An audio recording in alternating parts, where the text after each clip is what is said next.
Maintenant, nous allons passer au panel des décideurs, avec le thème principal, le tiers secteur au Maroc, au cœur des transformations porteuses de progrès social.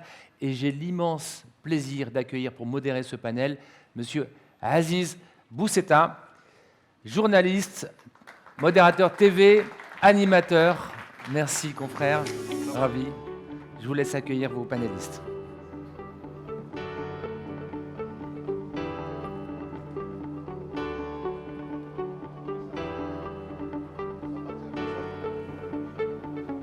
Rebonjour, ça a été dit, mais on va le redire, ça vaut toujours mieux en le disant, en le rappelant.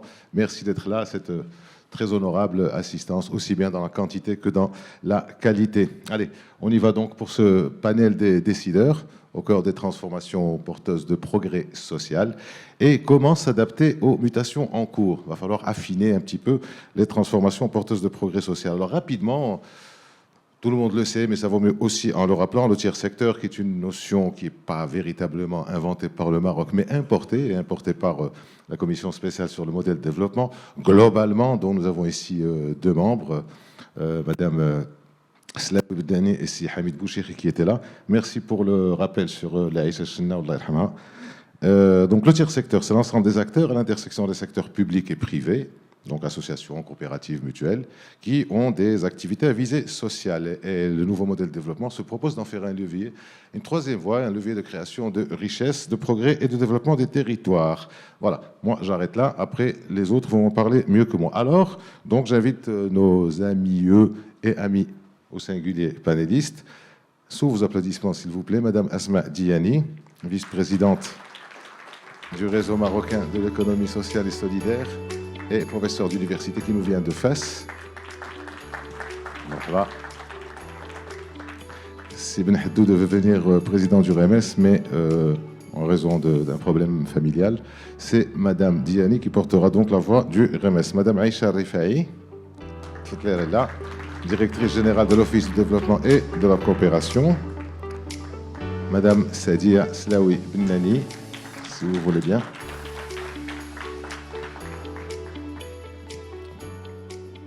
Vous êtes président de la commission RSE Diversité à la CGEM, le patronat et le secteur privé donc. Et c'est Tariq Maroufi, directeur général de la fondation Abdelkader Ben Saleh.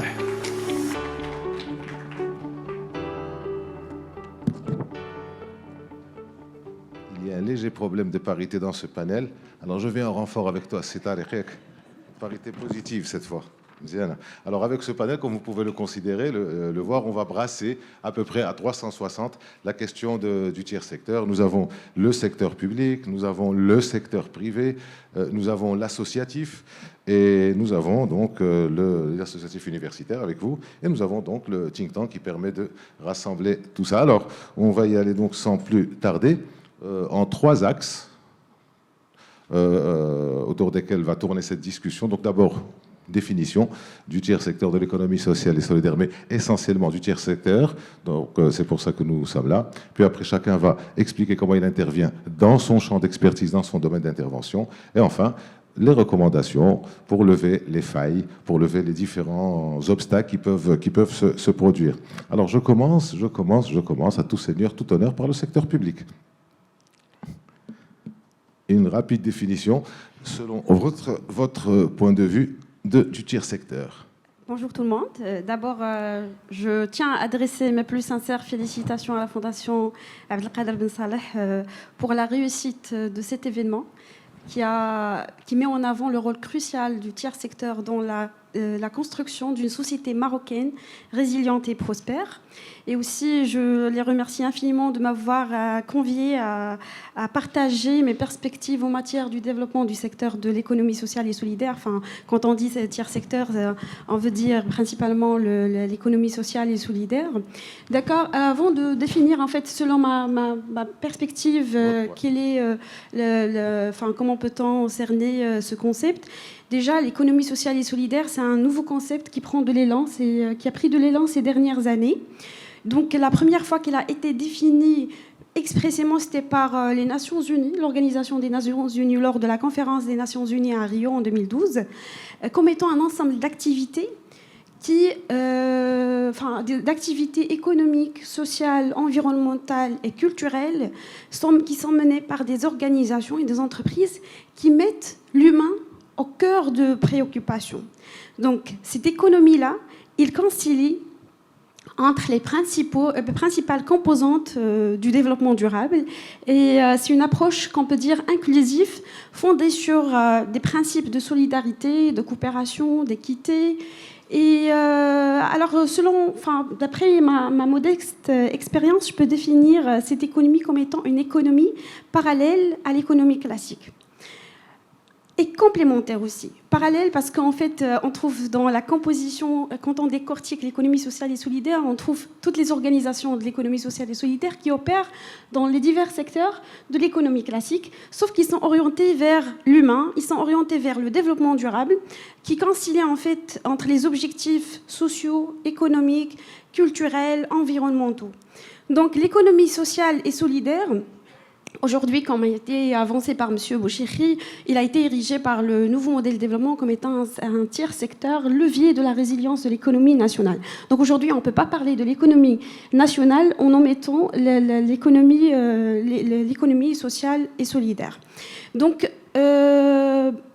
définissant ensemble, ce qu'on peut en fait retenir ensemble, c'est que c'est une économie parallèle à l'économie classique, mais qui concilie les objectifs environnementaux, sociaux et économiques. Merci, madame. Donc, je vais retenir l'humain au cœur des préoccupations. C'est toujours rassurant à écouter venant du secteur public que l'humain est au centre des préoccupations. Je suppose que aussi pour le privé, madame Slaoui, l'humain est au cœur des préoccupations, peut-être d'une manière différente. Il manque un micro, c'est bon, vous avez... Non, pas d'une manière différente. Je pense qu'on fait tous partie du même écosystème et qu'on a tous les mêmes ambitions pour notre pays. Déjà, bien sûr, ravi d'être parmi vous à cet événement et de donner une perspective du privé sur la question. Alors, en fait, on se perd un peu dans les différents mots. Alors, innovation sociale, économie sociale et solidaire, tiers secteur. Donc, et en fait, je pense qu'il faut tout simplement, simplifier. L'économie sociale et solidaire, c'est une manière différente de faire de l'économie. Et j'aime bien avoir cette image en me disant qu'en fait, c'est une symétrie inversée de l'économie classique. Dans une économie classique, les entreprises, qu'est-ce qu'elles vont faire? Elles vont chercher à maximiser leurs profits en majeur et en mineur avoir, pour les plus responsables d'entre elles, un impact social, environnemental. Donc on a une majeure et on a une mineure. Dans l'économie sociale et solidaire, on a exactement la symétrie inverse. Ce sont des opérateurs qui vont essayer de maximiser l'impact sur la société, sur leur environnement, sur l'humain, mais qui vont avoir quand même l'ambition d'avoir du profit. Et ça, je voudrais vraiment mettre l'accent sur ça. On n'est pas en train de parler de charité, on est en train de parler d'une économie et qui doit tenir. En fait, on n'habite pas dans la planète Utopia. On habite dans la planète Terre.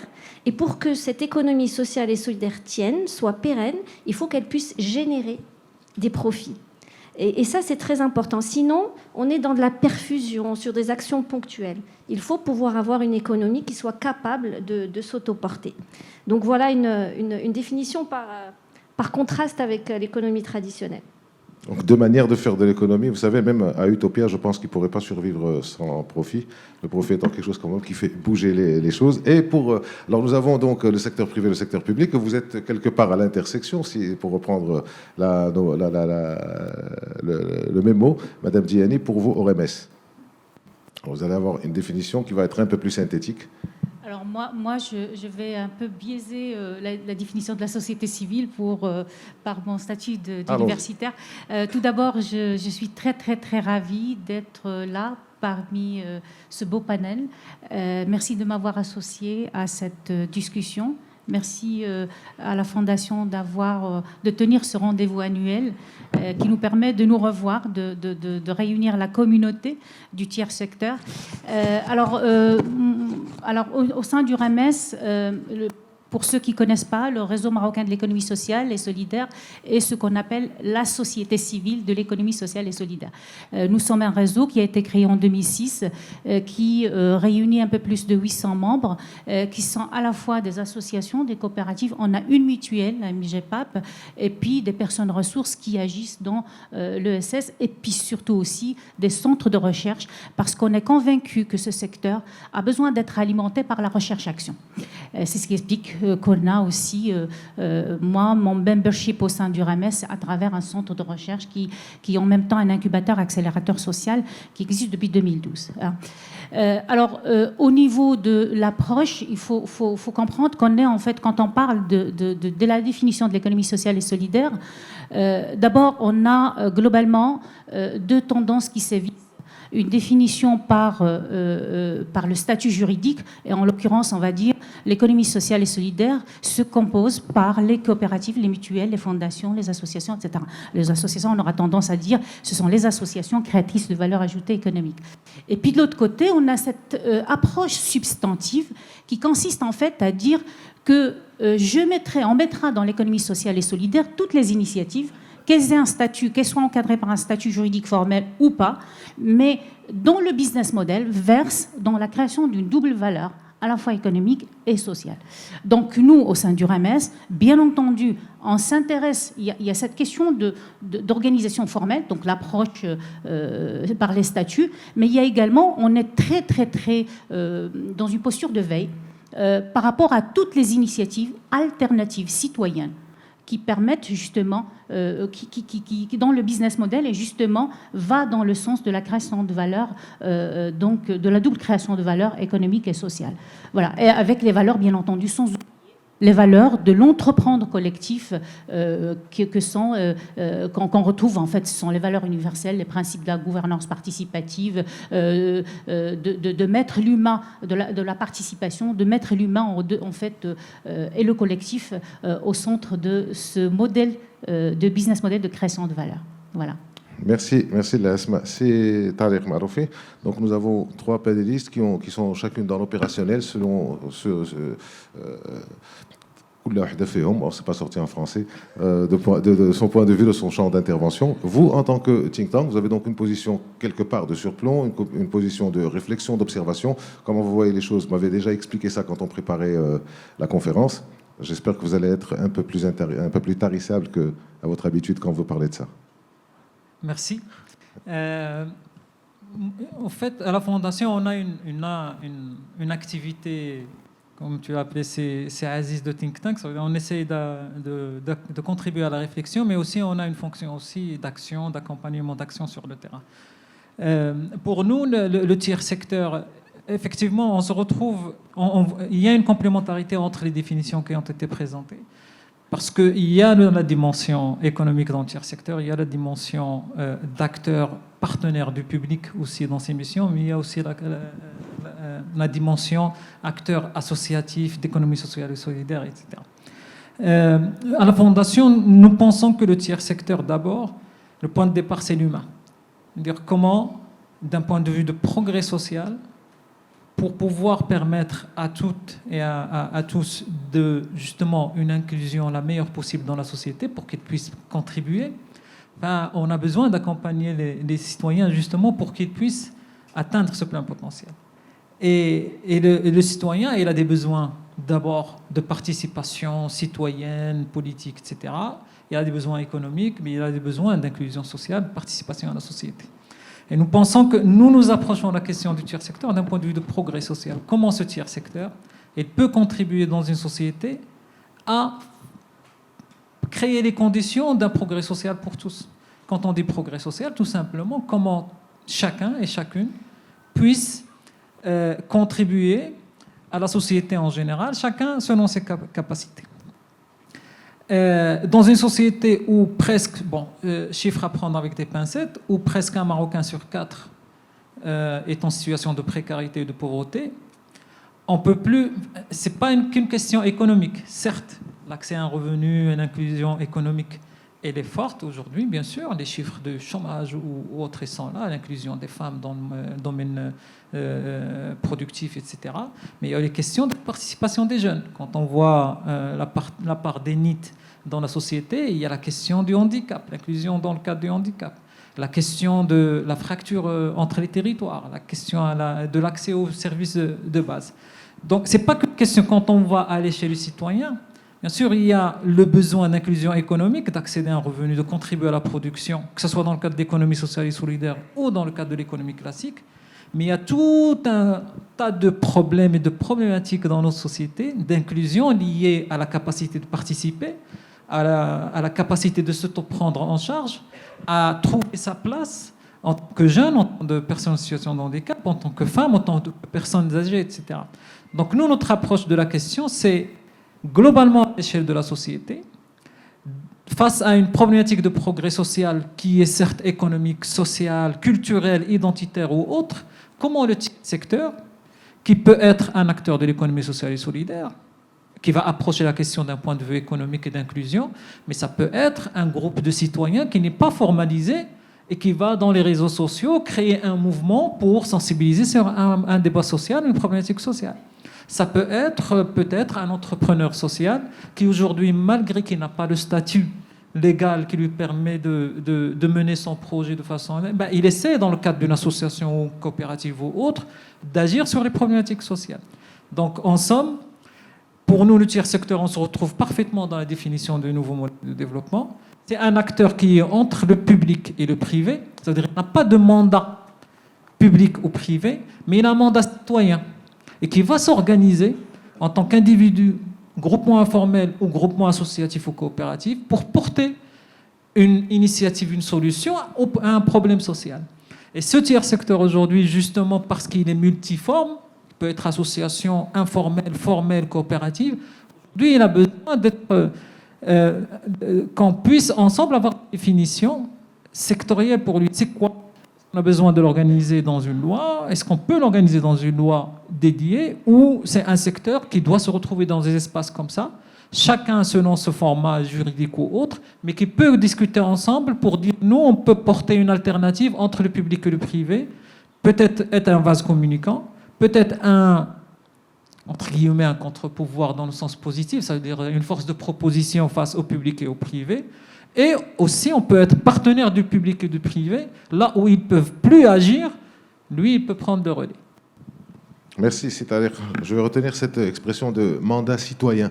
C'est ce qui donne le plus de force et de légitimité parce qu'il y a du volontariat, il y a une forme d'engagement, de mobilisation, de passion même.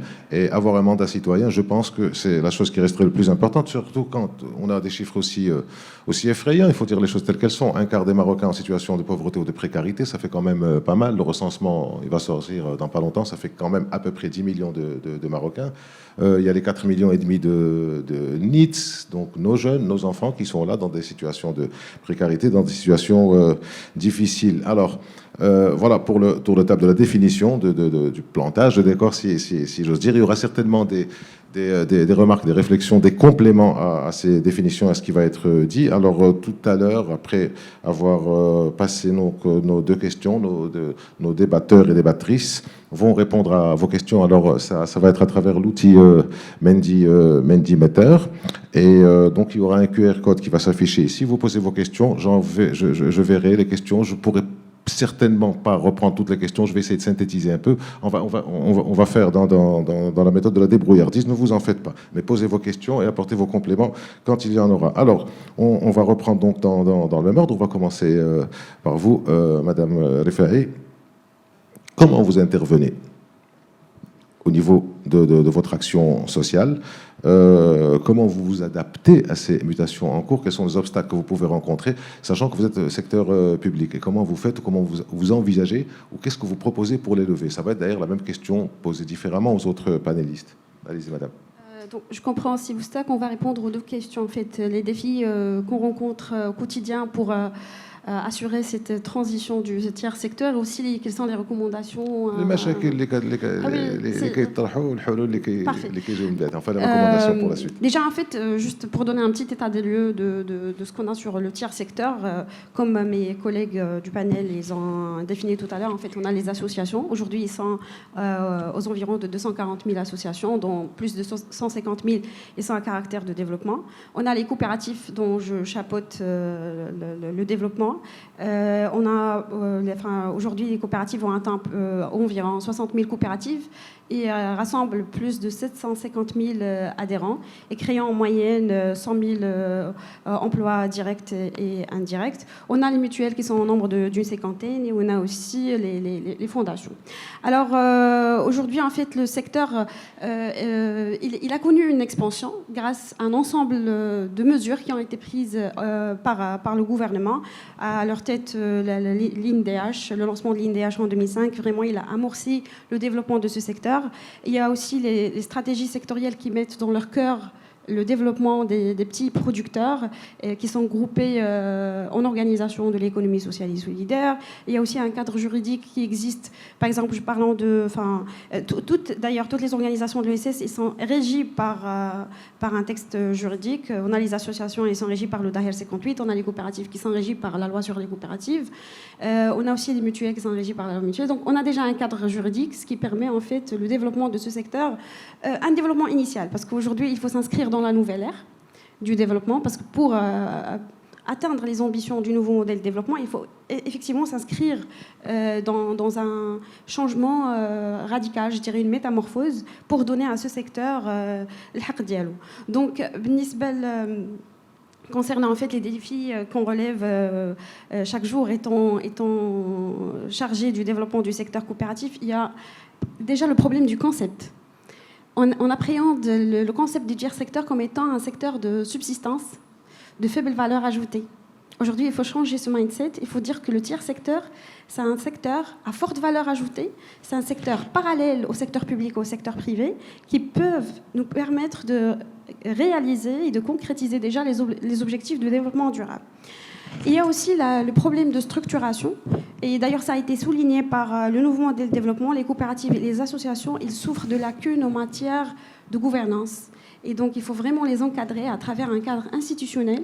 Et d'ailleurs, au niveau du ministère de l'économie sociale et solidaire et avec l'ODCO, on travaille sur le projet loi cadre. D'ailleurs, ça, on l'a établi en concertation avec les différents acteurs et parties prenantes de l'écosystème. Il y a la structuration.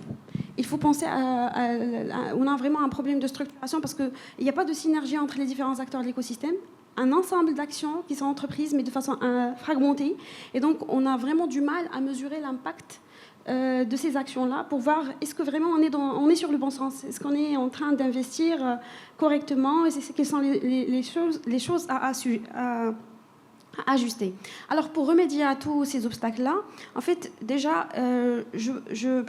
d'après ma modeste expérience, je propose procéder à la structuration de ce secteur en impliquant les régions, parce qu'aujourd'hui, avec la loi 111-14, ils ont comme prérogative la promotion du secteur coopératif, donc, du secteur de l'ESS en général, pas que le secteur coopératif. Donc, il faut vraiment avoir des pôles territoriaux du développement de l'ESS. Et il faut avoir aussi une instance qui chapeaute l'ensemble, qui éclaire les choix et les décisions de ces dispositifs-là. Quand je dis structuration, je parle aussi du côté institutionnel, parce que nous, sur le plan institutionnel, il y a vraiment un manque de visibilité qui fait quoi. Il faut penser aussi à structurer les organisations de l'ESS. Aujourd'hui, on n'a pas de confédération, on n'a même pas une fédération déjà. Donc, on trouve des organisations de l'ESS qui ne sont pas unies entre elles, qui ont du mal à surmonter les problèmes et les défis qu'ils rencontrent. Donc, on a besoin d'avoir une confédération à l'instar du secteur privé. C'est très important, ça va faire vraiment le point de métamorphose de ce secteur.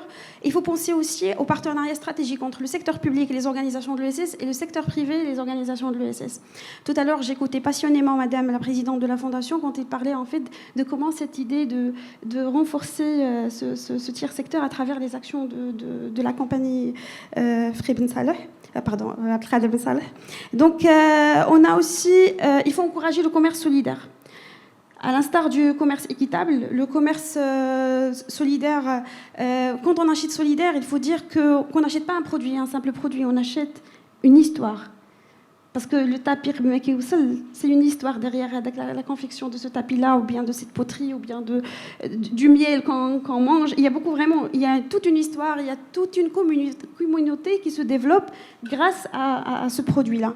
Il faut penser aussi à mettre en place les dispositifs de financement, parce que parmi les vrais défis du secteur, du tiers secteur, c'est les financements. On a les organisations de l'ESS, malheureusement, qui recourent principalement aux subventions de l'État. L'État, à lui seul, ne peut pas tout faire. Donc, il faut développer la capacité d'autofinancement, et aussi, il faut que le système bancaire suive pour mettre en place un dispositif qui permet à ces organisations de se prendre en charge et de rompre avec cet esprit d'assistanat. Et aussi, en fait, je vais conclure par deux points. Il faut profiter de ces opportunités qui s'ouvrent à nous, qui sont la digitalisation et de l'innovation sociale. On a aujourd'hui l'émergence de l'innovation sociale qui prend place dans notre société. Il y a beaucoup de militants pour l'innovation sociale. À leur tête, la Fondation Abdelkader Ben Saleh. Il y a aussi la stratégie numérique 2030 qui prend place aujourd'hui. Donc, il faut vraiment tirer le maximum d'avantages pour ces organisations-là. Merci, madame. Je crois qu'on va revenir sur cette question de cadre légal. Il me semble que depuis que le ministère de l'ESS a été créé de mémoire en 2012, on parle de cadre légal, cadre légal, cadre légal. Ça fait donc de 2012 à 2024, si ma mémoire est bonne, c'est 12 ans. Donc ça fait 12 ans de, quelque part, il faut dire les choses telles qu'elles sont, de tergiversation, d'hésitation gouvernementale ou institutionnelle, qui fait que ça va être difficile, et je pense que ça va être dit par les autres intervenants et intervenantes, sur les difficultés de pouvoir travailler sans cadre légal. On y reviendra si vous voulez bien. Madame Slaoui Benani, vous êtes donc présidente de la fédération de la commission RSE et diversité. Donc vous êtes encore une fois, votre position vient du privé. Et quelles sont les actions que vous menez? Quels sont les obstacles, encore une fois, que vous rencontrerez? Je pense qu'on va encore revenir sur cette question de cadre légal. Je pense qu'on va encore revenir assez lourdement là-dessus. Effectivement, on va en parler. Alors, moi, je voudrais quand même donner une note très positive, parce que on est en train de parler. C'est positif ce qui se passe seulement. Il faut mais vraiment avoir conscience en fait du pouvoir transformationnel du tiers secteur. On n'est pas en train de parler d'un truc à la marge. On est en train de parler de quelque chose qui peut transformer notre pays. Mais j'en ai l'intime conviction.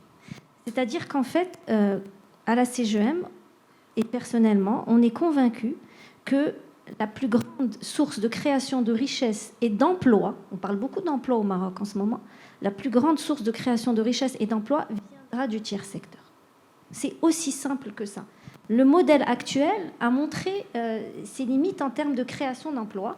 L'entrepreneuriat social peut être une alternative pour la création de l'emploi.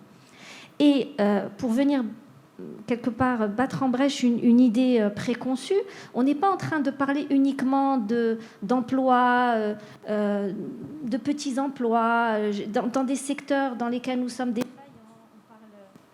Je pense que voilà, on parle de l'éducation, de la santé, de la culture. Bien sûr, tout ça sera fortement créateur d'emplois face à un État qui est quelque part un petit peu, je vais être peut-être un peu caricatural, mais qui est un peu en échec sur ces sujets. On n'y arrive pas.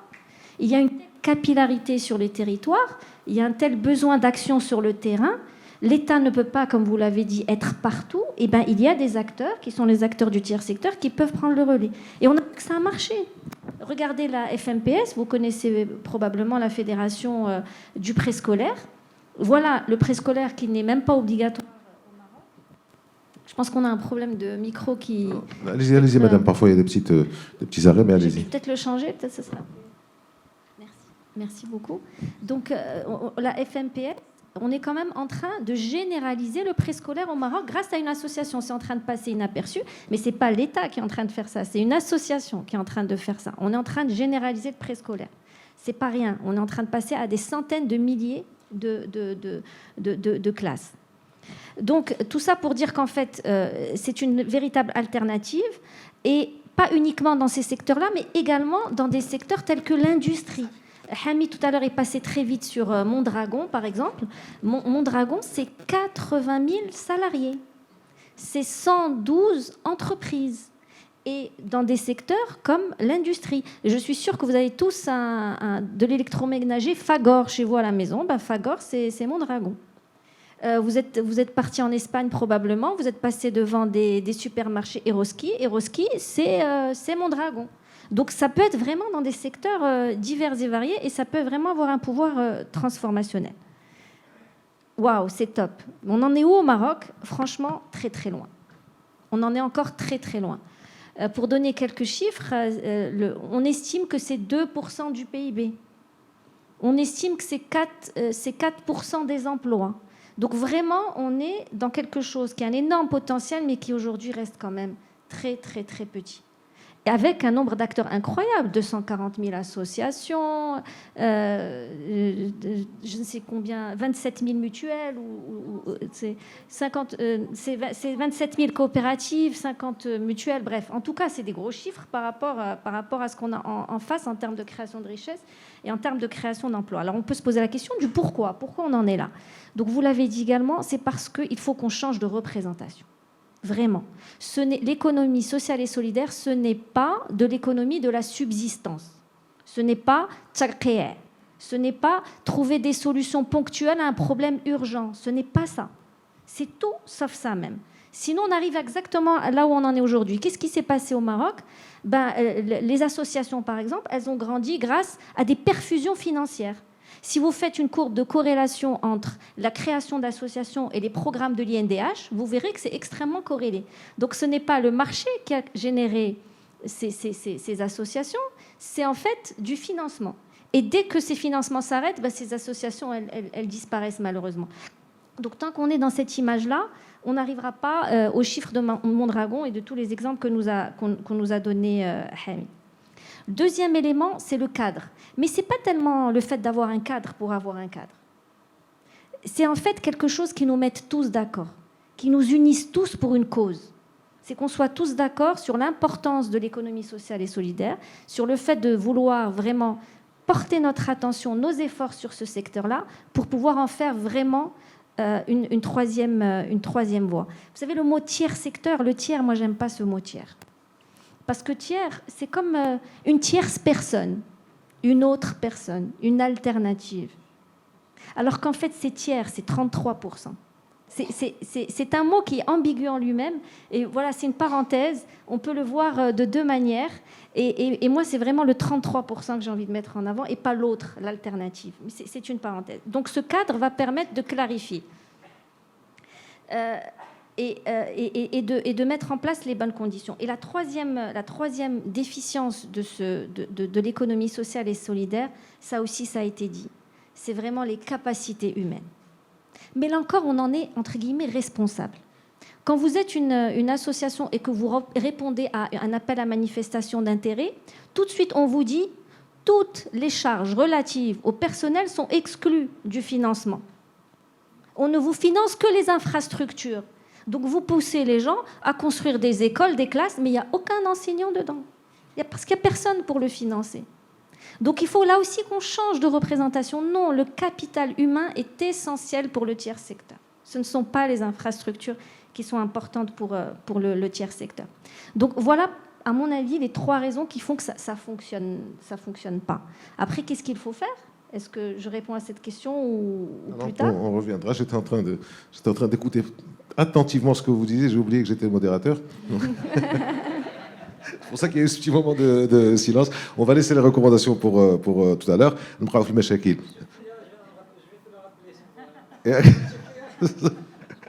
Alors, donc l'État ne peut pas tout faire. Le privé, l'État ne peut pas tout faire, ne peut pas être partout, même s'il essaie d'être partout. Le privé loue le tiers secteur. Effectivement, le terme tiers peut porter à équivoque, mais il fallait penser quand vous étiez à la commission de développement. Il fallait changer tiers par autre chose. Mais effectivement, restons sur cette note positive de tiers de 33%. Alors, que faire ? comment ça se passe au niveau international, avec tous ces chiffres qu'on a au Maroc. On est habitué à ça, c'est à coup de milliers, de centaines de milliers, etc. Mais l'efficacité peut-être resterait à mettre en place. Comment ça se passe à l'extérieur? Je vous pose la même question, think tank et associatif REMES. Je commence par vous, Madame Diani. Comment, d'après vous, quels sont les obstacles que vous voyez, que vous pressentez, que vous sentez dans votre activité de tous les jours, dans votre activité quotidienne, et comment ça se passe chez les autres? Ok. Il me semble que ça a été d'ailleurs développé chez les Anglais il y a une trentaine d'années, cette notion de tiers secteur, je pense, sous votre contrôle. Non? Vous ne savez pas? Je ne peux pas m'avancer non plus. Alors justement, nous, puisqu'il est question de parler d'action, ce qu'on fait rapidement, on est sur le renforcement des capacités des acteurs de l'économie sociale et solidaire à partir des moyens dont nous disposons ou des moyens que nous pouvons lever dans le cadre des partenariats qu'on peut avoir avec les ONG internationales ou avec les partenaires institutionnels au niveau national et au niveau des régions. Deuxième chose, on est là en tant que réseau pour porter la voix du secteur, pour parler des souffrances des acteurs de l'économie sociale et solidaire, malgré leur hétérogénéité.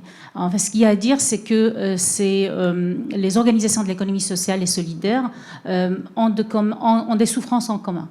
Mais ils ont en fait des souffrances qu'elles vivent de manière isolée, chaque organisation, chaque statut juridique à part. Les souffrances qu'il y a, c'est qu'on est en train de parler d'un secteur sans vraiment qu'on ait un secteur. C'est-à-dire qu'aujourd'hui, c'est un secteur qui est dilué du point de vue des politiques publiques au niveau de plusieurs secteurs d'activité. On est étonné des fois de découvrir lors d'un CPDE, ce qu'on appelle des instances de gouvernement, les pilotages au niveau du programme de l'IDH, on est étonné des fois, parce qu'on a des services extérieurs qui sont avec nous, de découvrir un produit qui ressemble à peu près à celui que nous, sur lequel on travaille, mais qui est porté par le ministère de l'Agriculture. Donc en fait, chaque secteur étatique travaille sur l'ESS sans parler de ce qu'il fait. Résultat de la course, on se retrouve avec des programmes qui sont redondants, qui, sur le terrain, créent des dérives. Et les dérives, elles sont extrêmement... Parce qu'il faut le pointer en même temps. Ces acteurs, ce ne sont pas des acteurs... ces collectifs, ces individus ne sont pas passifs. Ce sont des acteurs. Et ils développent ils pervertissent énormément de choses. On voit des gens qui viennent simplement pour bénéficier d'un financement, sans qu'ils aient un projet entrepreneurial sérieux derrière. Voilà, donc il faut comprendre qu'il faut absolument qu'on puisse avoir une stratégie nationale transverse. On a une stratégie nationale. Le ministère avait une stratégie de 2010 à 2020. On a une stratégie de 2020 à 2030, qui a été revisitée après le Covid de 2022 à 2032. Elle n'est pas publique, mais elle est là. Sachez qu'elle est là. Elle a comme but d'institutionnaliser l'économie sociale et solidaire, de créer des observateurs pour avoir des datas. Aujourd'hui, il faut le reconnaître, on spécule quand on parle de chiffres.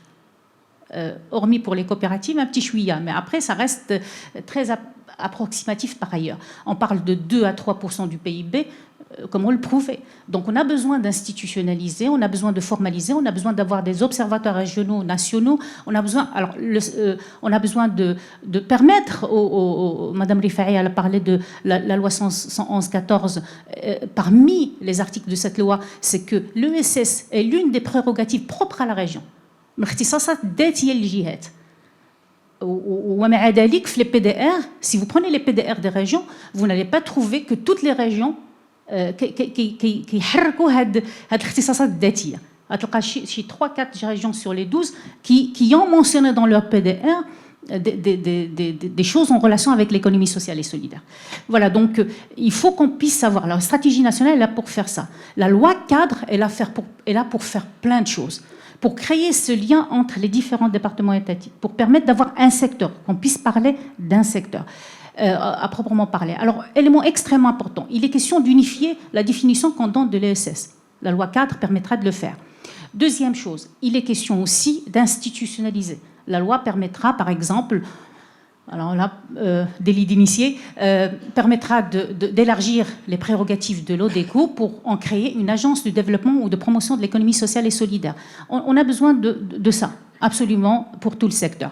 Après, pour ne pas être longue, il y a les souffrances que vit chaque statut à part. Alors, l'associatif, moi j'ai vu, sur le terrain, j'ai pu voir des associations qui étaient inconfortables avec le statut associatif. Ils ont commencé à créer de la valeur. Ils ont commencé à devenir un peu plus autonomes. Ils se disaient, moi j'ai envie quand même d'être citoyenne. Je suis une association, je dois être exemplaire. Il faut que je paie de l'impôt. Mais le statut associatif, donc, il faut être à l'écoute de ces associations qui sont créatrices de valeur ajoutée économique, qui ne sont pas des associations de plaidoyer. Deuxième chose, les coopératives elles-mêmes. Aujourd'hui, quand on prend le statut coopératif, je suis désolée de le dire, tout à l'heure, tout le monde a pointé le caractère, le stéréotype que l'on a sur l'ESS, que c'est l'économie de la misère, mais oui, on le voit sur le terrain. Le jeune, dire une coopérative, c'est pas sexy, entre guillemets. Enfin, c'est pas sexy, c'est la coopérative parce que les représentations que l'on a, la coopérative, il y a l'économie de la misère en gros. Et c'est parce qu'on a cantonné l'ESS, l'entrepreneuriat de nécessité. Si Hamid tout à l'heure, il a parlé du changement d'échelle, il faut d'abord qu'on puisse séduire l'entrepreneuriat d'opportunité. Lui, il va être en mesure de porter justement ce changement d'échelle. En France, et c'est pas, ils ont les coopératives, donc les SIC, les SCOP, les CAE, les coopératives d'activité d'emploi. Je vais juste me brancher sur les CAE parce qu'ils ont un statut qui s'appelle le statut de l'entrepreneur salarié. Il y a une souffrance rapidement, c'est la question du droit d'expérimentation. Au Maroc, il faut qu'on puisse expérimenter. Il y a quelques années, il y avait une demande qui a été déposée à Madame la Ministre pour un droit à l'expérimentation qui n'a pas été accordé pour expérimenter les coopératives d'activité d'emploi. Et puis, bien entendu, pour parler d'innovation, pour qu'on puisse avoir des statuts qui sont intéressants, qui peuvent justement héberger des modèles entrepreneuriaux innovants, il faut qu'on puisse avoir justement un habillage juridique un peu plus étoffé. Aujourd'hui, le modèle économique que l'on a dans l'entrepreneuriat en général, ce que je vais dire rapidement, c'est par rapport à l'entrepreneuriat en général. On peut avoir une initiative entrepreneuriale, ولكن ملي كتحل البلاكار ديال le statut juridique, كتلقى عندك la coopérative, la SARL, l'auto-entrepreneur. Pratiquement, il y a deux اللي عندنا. Donc il faut vraiment que pour l'entrepreneuriat globalement, qu'on puisse avoir un peu plus de choix en matière de statut juridique qui vont héberger justement les modèles économiques en présence et dans le cas particulier de l'ESS, des modèles entrepreneuriaux de type collectif. Donc le cadre légal et le changement de mindset. Dans ce pays, on se plaît souvent à dire que nous sommes un très vieux pays, une société très ancienne. Ça crée de la mémoire, de solidarité. Et c'est peut-être pour ça qu'il y a cette difficulté à passer d'un mindset de solidarité à un mindset de profit, à un mindset d'opérationnalité. Ça doit peut-être être ça. Vous avez été magnifiques toutes les trois. Vous avez répondu à la troisième question et la deuxième aussi en même temps. Mais je trouverais bien donc la troisième question qui va être très courte et il va falloir vraiment focuser dessus. C'est-à-dire, même question aussi, je nomme les obstacles enfin les choses qui devraient pouvoir être changées. Mais quelles sont-elles ces choses maintenant? Je ne vais pas. Je vais demander d'y aller vraiment. Moi, je pense que c'est une question vraiment de Hamid Doualad, c'est un changement systémique. L'approche verticale, elle a prouvé ses limites. Et c'est ça le grand défi qui se pose aujourd'hui. Peut-être les besoins, ils sont connus. On a beaucoup parlé de besoins sur les grands défis sociaux du Maroc. Maintenant, c'est la question du comment. Comment on peut être plus impactant et améliorer notre performance sur les questions sociales. Alors, quelques chiffres, une petite estimation. Aujourd'hui, sur le plan social, l'État, avec la généralisation de la protection sociale, il dit que ça va coûter 50 milliards par an. Et par ailleurs, dans le nouveau modèle de développement, il dit qu'il faut explorer la possibilité de déléguer un certain nombre de services sociaux, la gestion des services sociaux, au tiers secteur. Associations, coopératives ou autres. Donc, c'est une avancée considérable que l'État commence à reconnaître cet acteur comme un partenaire d'actions sur le terrain et que, oui, dans cette manne de 50 milliards, peut-être, il y a entre guillemets, un marché pour le tiers secteur pour agir. Après, on a quelques 300 millions d'euros par an qui viennent de l'extérieur, direct à des associations qui agissent sur le terrain. Chiffre officiel, 320, 330 millions, ça veut dire 3 milliards. Et puis, il y a l'État nous dit, sur les 3 dernières années, il a donné, les institutions publiques, ils ont donné directement en moyenne 5 milliards de dirhams aux associations, aux institutions sans but lucratif au Maroc. Si on fait la somme, on est aux alentours de 70 milliards qui circulent aujourd'hui, qui pourraient circuler dans le domaine social et qui peut être ouverte aux acteurs du tiers secteur pour agir. Maintenant, le cadre, justement, pour organiser ça, il n'est pas clair. Les lois présentent des limites. Le nouveau modèle de développement a présenté des possibilités de nouveaux partenariats entre les acteurs. Mais le débat pour arriver à un référentiel commun qui pourrait permettre d'organiser, de réorganiser cette relation, il est aujourd'hui à poser. Donc, ce que nous essayons de faire aujourd'hui, justement, c'est de commencer à poser ce débat et on a besoin de le poser encore plus parce que depuis avril 2021, date de sortie du nouveau modèle de développement, le rapport, et cette déclaration sur le secteur, il n'y a pas eu de débat réellement. Donc, on a besoin de poser ce débat, pas qu'au niveau national, comme on le fait aujourd'hui, le central, mais aussi dans les régions, auprès des acteurs qui font le tiers secteur au quotidien. Le commissariat au plan, il a recensé quelques 240 000 organisations sans but lucratif. Si on prend les 80%, voire plus, qui sont dans la solidarité, c'est-à-dire dans le calendrier annuel d'El Ramadan, Kbir, Dukhul Madrasi, etc., donc ils sont dans l'action de colmatage, quelque part, qui est nécessaire parce que la solidarité est une valeur importante, on doit la garder, sauf que peut-être pour la réfléchir, pour agir avec impact. À part ça, on peut dire qu'on a une dizaine, 10% d'acteurs entre acteurs de l'économie sociale et solidaire et autres, qui essaient aujourd'hui de réfléchir ce système. Et ce système, à mon avis, pour ne pas être long, il a 3 grands défis. Le défi de l'impact social, environnemental, c'est-à-dire comment on peut designer des solutions, des actions vraiment qui génèrent de l'impact, de la transformation positive et durable, et avec des KPI, des indicateurs sur lesquels on peut s'appuyer pour évaluer. Parce que pour accéder à ces possibilités financières, à cette capacité d'action sur le terrain, et cette crédibilité et cette légitimité, il faut devoir rendre des comptes. Aujourd'hui, on n'a pas de référentiel. Simple constat, les entreprises aujourd'hui dans le cadre de la RSE, nombreuses n'ont pas de critères clairs pour sélectionner les projets qu'elles vont financer.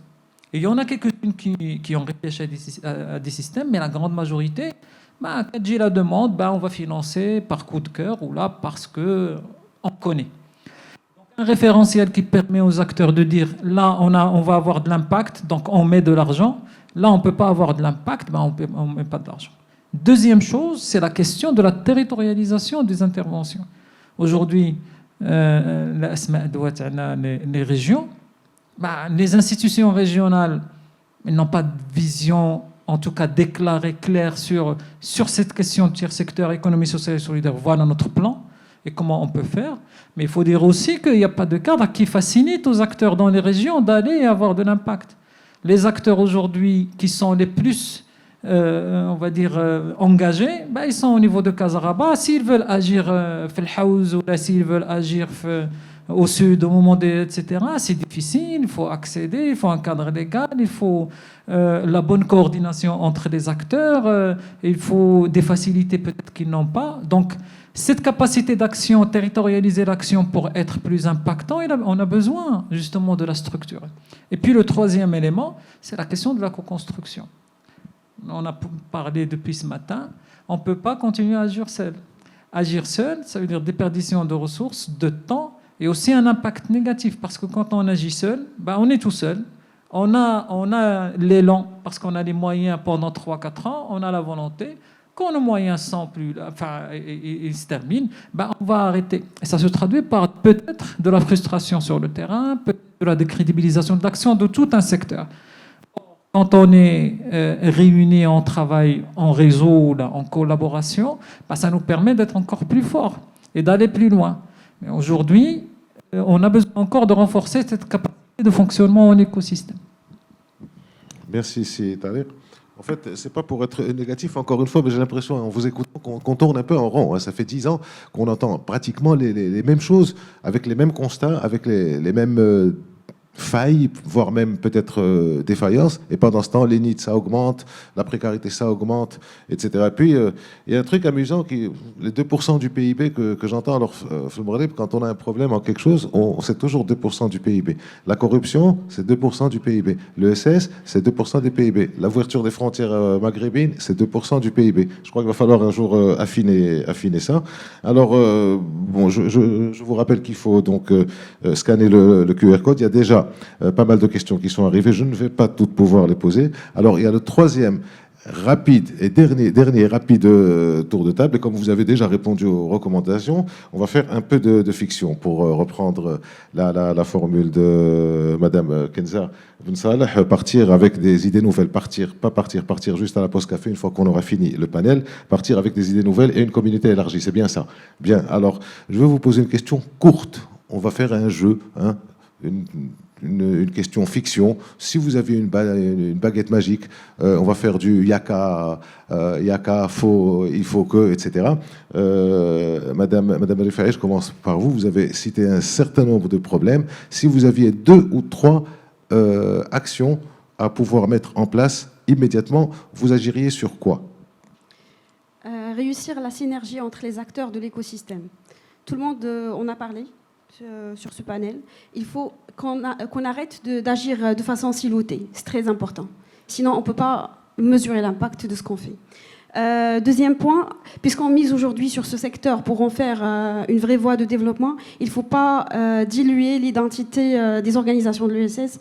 Donc il faut vraiment préserver cette identité-là. On ne veut pas transformer nos organisations de l'ESS à des entreprises capitalistes. Troisième point, il faut faire sortir le cadre juridique bientôt. Donc déjà, juste bonne nouvelle en fait, c'est qu'on est en train de travailler sur les textes d'application de la loi. La loi, il est établie, donc on est en phase d'élaborer les textes d'application, comme ça on le soumet dans le circuit d'approbation, et donc cette fois-ci, Inch'Allah, il verra le jour. واش pour le cadre légal à Madame Rifaï, dont on parle longtemps, il y a plusieurs gouvernements. Est-ce qu'il y a, vous avez parlé, tout le monde a parlé de la transversalité de cette loi. Est-ce qu'il y a des discussions maintenant qui sont menées avec l'ensemble des décideurs du gouvernement et les territoires? Est-ce que ça a des chances d'avancer un petit peu? En fait, déjà, l'élaboration a été faite en concertation avec toutes les parties prenantes, que ce soit institutionnel public, que ce soit le secteur privé, que ce soit le secteur associatif, enfin, le secteur associatif, les régions. Donc la concertation, il a impliqué tout le monde. Bien sûr, les discussions au niveau du gouvernement, on ne les a pas encore établies parce qu'on nous a été demandé d'établir en fait l'ensemble des textes. Comme ça, on a une vision holistique et comme ça, on débat une seule fois pour éviter les allers-retours. D'accord. Alors, Madame Slaoui Benani, encore une fois, vous avez une baguette magique, vous avez 3 actions que vous pouvez mener tout de suite. Vous savez, les 3 vœux, tout de suite. Vous irez vers quoi? Alors, mon premier vœu, ce serait de réellement promouvoir la délégation des services publics, comme ça a été fait pour le préscolaire. Mon deuxième vœu, ce serait de créer le statut pour les entreprises publiques d'entreprises à mission. C'est-à-dire qu'à côté de leur mission première, qu'elles aient dans leur statut la nécessité de développer soit leur secteur, soit leur territoire. On n'a pas le temps de développer, mais c'est pas grave. Et mon troisième vœu, c'est surtout qu'on n'attende pas que tout ça se fasse pour développer le secteur. Et je voudrais vous raconter une petite histoire. Je pense qu'il y a de très très jolies histoires dans l'entrepreneuriat social au Maroc, et ces gens n'ont pas attendu que tout se mette en place pour travailler. Et vraiment, si j'ai un message à donner, c'est allons-y, même si tout ça n'est pas mis en place. Est-ce que ce n'est pas déjà le cas, Madame? Mais encore plus. Moi, je vais vous raconter une petite histoire personnelle. J'ai dit que j'en parlerai. Moi, en fait, je représente assez jeune, mais je suis aussi une citoyenne et j'ai une entreprise sociale. Donc, je crois que sur le terrain, je sais concrètement ce que ça veut dire. J'ai une entreprise sociale qui s'appelle Koun, K-O-U-N, qui veut dire, en fait, Koun Sayakoun, en fait. C'est la première entreprise sociale d'insertion au Maroc. On s'est dit, il y a le problème des needs, il y a le problème de l'emploi, etc. Trouvons une solution à ces jeunes. On s'est dit, on va créer une entreprise d'insertion, c'est-à-dire qu'elle va former des jeunes pour qu'ils aillent sur le marché du travail. Et on s'est dit, tiens, on va faire d'une pierre deux coups. On va le faire dans un secteur qui est vraiment problématique au Maroc, qui est celui de la gestion des déchets. Et donc on s'est dit, on va commencer à transformer des déchets, à en faire des produits, former les gens à cette transformation des déchets et aller les placer dans des entreprises de gestion des déchets. Bref, je vous passe les détails. Et c'est là où je voudrais montrer qu'en fait, même si le cadre n'existe pas, même si tout ça n'existe pas, on peut se débrouiller. Donc, en fait, on s'est rendu compte en prenant ces jeunes dans des quartiers très, très difficiles de Casa, hein, vraiment, c'est-à-dire problème de drogue, armes blanches, etc. On est dans le pire des situations. On s'est rendu compte qu'en fait, le problème, c'était un problème de milieu, de famille. Donc, qu'est-ce qu'on s'est dit? On s'est dit, si on veut vraiment sauver ces jeunes, il faut qu'on apprenne aux parents à devenir des vrais parents, des bons parents. Et donc, on a créé à côté la maison des parents. Et on a les parents qui ont commencé à venir chez nous et on leur a expliqué pourquoi leurs enfants étaient devenus ce qu'ils étaient devenus. Et ils ont pris conscience d'un certain nombre de choses. Ils se sont dit, mais c'est incroyable, on ne s'était pas rendu compte de ça. Et ils ont commencé à venir, mais quasiment tous les jours, on refusait des parents. Et après, on s'est dit, mais ces jeunes, ils ont des frères et sœurs, il faut qu'on les sauve. Comment est-ce qu'on va les sauver? On a créé une crèche. On a créé une crèche qui a permis, avec la méthode Montessori, de leur apprendre un certain nombre de choses, de ne pas se retrouver dans la situation de leurs parents. Et après, ces mères qu'on a pu libérer, parce qu'il y avait des crèches, elles étaient très souvent mères célibataires, et on s'est dit, on va les insérer elles aussi. Et on leur a trouvé du travail. Donc voilà un enfant qui était délinquant, qui a trouvé un travail, son petit frère est à la crèche, sa mère a un travail. Vous vous rendez compte la transformation de cette personne? Ce n'est plus la même. Ce n'est plus la même. Il n'y a eu ni intervention de l'État, ni intervention d'une entreprise, ni de personne. C'était que de la bonne volonté de tous les gens qui étaient là. Donc si j'ai un message à donner, c'est celui-là. Faites des choses. Faites quelque chose. Et ça revient à cette idée qu'on a entendue depuis tout à l'heure d'approche systémique. C'est ça l'approche systémique qu'une entreprise ne peut pas avoir. Si vous êtes une entreprise simplement de recyclage, vous n'allez pas pouvoir aller dans l'insertion professionnelle, dans la crèche, c'est pas possible. Votre statut ne vous le permet pas. Dans l'entrepreneuriat social, c'est possible. Et c'est pour ça que c'est un modèle alternatif qui permettra le développement de notre pays. Merci à vous pour ces belles paroles, Madame Slaoui. Alors, Madame Diani, à vous, encore une fois, vos 3 souhaits immédiats. Alors, avant de m'embarquer dans les souhaits, il y a une question qui reste une substance, c'est sur l'international. Rapidement. Sur l'international, on a en fait des expériences qui sont mitigées. On a des pays qui sont extrêmement bien développés sur le sur le registre de l'institutionnalisation. Globalement, il y a chez beaucoup de pays où le SS est développé, on est autour de 10% de contribution au PIB et des indicateurs qui sont quand même très très bien saisis. On a alors ce qui a le cas de la Corée du Sud dont tu as parlé, c'est Hamid, où la loi cadre existe depuis 2007. Avec les souhaits, Madame Diani. Rapidement. Donc, en fait, sachez que pour l'élaboration du projet de loi cadre, le benchmarking d'inspiration et de comparaison a été fait avec 11 pays. Et donc, en fait, l'expérience internationale est prise en compte. Voilà. Alors, sur les 3 points, premier point, c'est l'écosystème, l'approche systémique dont tu as parlé, Madame, sur l'écosystème de l'économie sociale et solidaire. Il faut penser écosystème et non pas penser simplement les organisations de l'ESS. Il faut qu'on puisse penser la création, le développement, le changement d'échelle des organisations de l'économie sociale et solidaire dans une logique holistique. Alors, bien entendu, parlant le financement d'amorçage, l'accompagnement, le renforcement des capacités, et puis surtout aussi, et l'élément très important, prévoir des financements de changement d'échelle.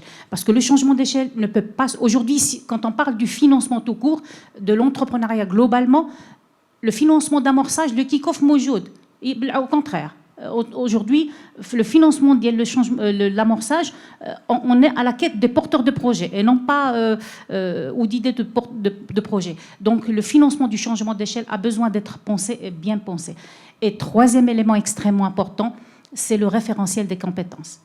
C'est important de penser qui va travailler dans l'ESS, qui va accompagner les organisations de l'ESS, parce que ce n'est pas du tout la même démarche. croyez-moi, parce que si on veut garder les valeurs de l'ESS et dans la dynamique du changement d'échelle, faire en sorte qu'il n'y ait pas de dérive de mission, il faut quand même que ceux qui interviennent puissent être au fait de la singularité du secteur de l'économie sociale et solidaire. Voilà, je vous remercie. Merci beaucoup, Asma. C'est Tariq. Là, on y va plus rapidement. Enfin, le premier, c'est que vraiment qu'on puisse accompagner en proximité le maximum de porteurs de projets justement qui s'engagent, qu'ils soient entrepreneurs sociaux ou associatifs, coopératifs ou autres. Nous avons, et c'est possible, nous avons testé à la région Marrakech-SFIP depuis 2 ans, et c'est possible. Un accompagnement qui est coporté avec les acteurs du territoire, public, privé, sur un certain nombre de projets qui donnent des coopératives qui innovent, des projets dans l'éducation, la santé, l'inclusion, etc. Donc, pouvoir avoir ça sur tous les territoires en proximité, ne pas avoir des programmes d'accompagnement que dans les grands pôles urbains, ça c'est très important et extrêmement stratégique pour cette dynamique. La deuxième chose, c'est qu'on a des outils, par exemple, c'est qu'un exemple, qui est prévu institutionnellement dans toutes les collectivités territoriales, qu'elles soient locales ou régionales ou autres, des espaces prévus par la loi où justement les citoyens, les associations, les coopératives peuvent se retrouver avec les décideurs locaux pour être force de proposition, travailler ensemble. Forme d'incubateur. Là, les fameuses hay'at tashawuriya qui sont prévues dans la loi. Combien se réunissent, combien font ce travail justement, parce que c'est un outil de proximité qui est censé fonctionner chaque jour avec les élus justement pour faire le lien. Aujourd'hui, combien il fonctionne? Mon rêve, c'est que dans chaque hay'a istishariya, on ait une commission innovation sociale qui essaie de discuter justement ce qui se fait, challenger les élus, proposer des choses et accompagner des initiatives de proximité. Et troisièmement, la question justement des soutiens, et surtout financiers et légaux. Le grand souhait, c'est que la loi sur l'économie sociale et solidaire sorte le plus tôt possible. Et puis le financement, il y a des financements alternatifs aujourd'hui qui ont prouvé leur utilité ailleurs et aussi au Maroc. On commence à avoir quelques tests que ça se généralise. Un fonds, une banque de la place qui vient de créer il y a 2 ans un fonds à impact, il a commencé, peut-être que d'autres banques pourraient prendre l'exemple. Un programme d'impact investing qui se lance, on a nos amis Happy Smala, ils sont présents avec nous, qui se lancent en expérience. Peut-être d'autres programmes, il y a le crowdfunding, on a Akan qui sont présents avec nous, qui pourraient se généraliser. Donc ces solutions de financement alternatif qui justement aideraient le secteur à sortir du modèle basé que sur la subvention, et il en faudra toujours, mais pas que. Ces modèles-là, on devrait les investir et les aider, qu'on soit privé, public ou autre. Merci. Merci à vous. C'est-à-dire donc, rapidement, un retour sur les différentes idées qui ont été, ou suggestions qui ont été faites. Mutualisation des efforts, préservation de l'identité de l'ESS, la délégation de services publics, la création d'un statut d'entreprise à mission, l'accompagnement des porteurs de projets, une meilleure concertation, et surtout, le cadre légal et avant tout, y aller. On n'attend pas, on y va, vous êtes déjà allés, on va continuer. Mesdames et messieurs, il nous reste 10 minutes, et donc il y a un certain nombre de questions, je vais essayer de synthétiser tout ça. Je pose la question, et celle ou celui qui se sent concerné, je pense que la première va être pour vous, Madame Slaoui. Quel rôle pourrait jouer la nouvelle charte d'investissement dans le développement du tiers secteur? Nous avons 10 minutes pour 4 questions et 4 personnes, donc des réponses concises, s'il vous plaît. C'est une question à poser aux opérateurs du public. Moi, je n'ai pas fait la charte d'investissement, mais de manière générale, je pense que les acteurs de l'entrepreneuriat social doivent être vus comme tous les autres acteurs. Surtout pas, à mon avis, quelque chose de spécifique, mais les mêmes règles. Les mêmes règles et bien évidemment, probablement un accompagnement supplémentaire pour les aider, mais je pense que c'est une question plus à poser aux opérateurs du public. Merci de lui tendre le micro alors. Voilà, merci. Donc, je réponds à la même question, d'accord. En fait, on sait que la charte d'investissement aujourd'hui, il ouvre plusieurs perspectives pour le développement d'un ensemble de secteurs. Donc, au niveau du Fonds Mohamed VI pour l'investissement, on a des fonds thématiques. Et donc, étant donné que le tiers secteur, c'est un secteur transverse qui touche à tous les secteurs, donc il y a une possibilité bien sûr de bénéficier des différents projets mis en place par ce fonds. Donc il suffit, d'ailleurs, je voulais l'aborder tout à l'heure, il suffit en fait d'avoir un montage viable des projets. Donc quand on a une cause à défendre, on peut très bien bénéficier des fonds existants. Merci à vous. Alors une question pour vous, Madame Diani, vous avez parlé de financement. Donc comment renforcer et professionnaliser les capacités du tiers secteur quand les ressources financières, entre autres, viennent à manquer? Alors, il faut... les capacités d'innovation du secteur devraient prendre le dessous, en principe. Il y a une expérimentation que nous avons menée au sein du RMS il y a quelques années, c'est l'accorderie. Où il est question effectivement, c'est-à-dire qu'au lieu de, entre acteurs du secteur, au lieu de raisonner en termes de marché, de règles de marché classiques, je vous donne une prestation en nature, vous me donnez une prestation en nature. Ça peut être un moyen de contourner un petit peu ces billets de financement. Ça peut être la question de la mutualisation. On a un secteur qui est atomistique aujourd'hui. Le maître mot devrait être de regrouper autant que possible. Alors le regroupement, ça peut être pour faire grandir des entités, donc on mutualise pour avoir la taille, l'effet de taille, mais on peut mutualiser aussi dans le cadre d'une chaîne de valeur. C'est important. C'est-à-dire que des différentes étapes de la chaîne de valeur, je vais superposer en fait les différents acteurs de SS en fonction d'input, output, etc. Voilà. Donc il y a plein de, le scope est illimité en fait de comment on peut éventuellement faire. Mais maintenant, encore une fois, il faut qu'on puisse cadrer ça. Parce que ça peut être que du bricolage au final. Et nous, on a envie de sortir du bricolage pour être dans d'une professionnalisation croissante et donc l'adoption un petit peu une manière de gérer qui soit plus professionnelle. Voilà. Oui, allez-y. Juste en complément de réponse, moi je vais peut-être vous choquer, mais il n'y a pas de problème de financement. Les fonds existent, que ce soit au niveau des bailleurs de fonds internationaux ou que ce soit au niveau national. Les fonds existent, il ne faut pas se tromper de problème.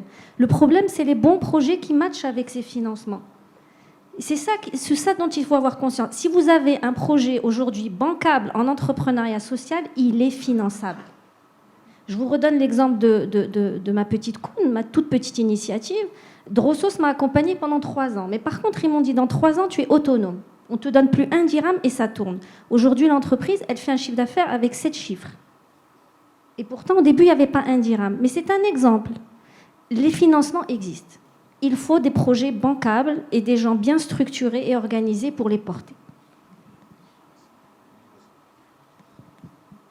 Merci à vous, Madame Slaoub Nani. Effectivement, quand on voit tous les gros investissements, tous les grands projets qu'il y a dans ce pays, je pense qu'il n'y a pas véritablement un problème d'argent, mais un problème d'affectation de l'argent et un problème de décision et un problème de cadre légal, forcément. Donc, c'est-à-dire que tu as parlé tout à l'heure de ASFI, je pense, que vous avez accompagné. Donc, la question, c'est comment renforcer. Alors, comment renforcer réellement et concrètement les partenariats entre le public, privé et tiers secteur pour maximiser l'impact des programmes initiatives sociales sur ou là dans les territoires, de ton point de vue? L'expérience montre que quand on réfléchit ensemble dans un territoire à un programme d'accompagnement de projet 360 degrés, c'est-à-dire formation, sensibilisation, connexion avec les expertises, mentoring, prototypage, cofinancement, connexion avec l'écosystème, on arrive à sortir des projets intéressants. Et donc là, mais au centre de tout ça, former les porteurs de projets à des démarches justement d'innovation sociale, d'impact social, est centrale. Et là, cette formation, elle doit être adaptée justement au public qu'on est en train d'accompagner. Nous essayons de développer une offre de formation, mais elle reste limitée à nos capacités d'acteurs du tiers secteur qui agit avec une population limitée. Je pense qu'une approche plus générale par l'État dans les universités, dans les établissements de formation professionnelle, elle s'impose parce qu'aujourd'hui, les jeunes, ils sont prêts à y aller. Quand on voit l'enthousiasme et la motivation dans les territoires, on voit, mais après, il faut pouvoir fournir cette formation de façon continue en proximité.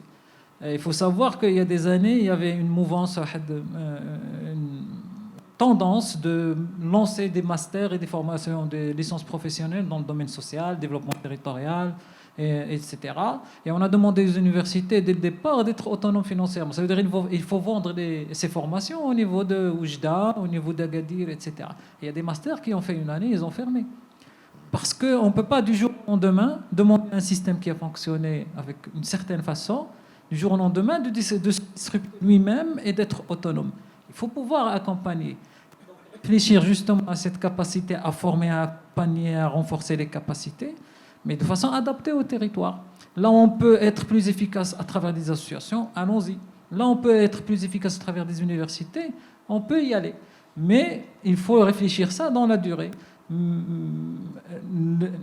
On a souvent la tendance, une idée au Maroc, tout le monde est convaincu sur le moment, on y va tous et on déploie beaucoup d'énergie dans un moment, on ne réfléchit pas forcément au long terme, bien sûr, quand on se trompe, la dynamique s'arrête.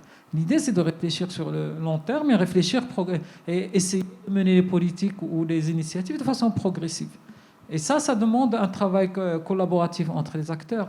Aujourd'hui, on a des expériences de collaboration avec École Centrale, avec ESCA, École de Management, avec des universités notamment, sur ces questions de renforcement de capacité. Ça demande du temps, mais quand on le réfléchit dans la durée, tout le monde prend le temps de s'adapter.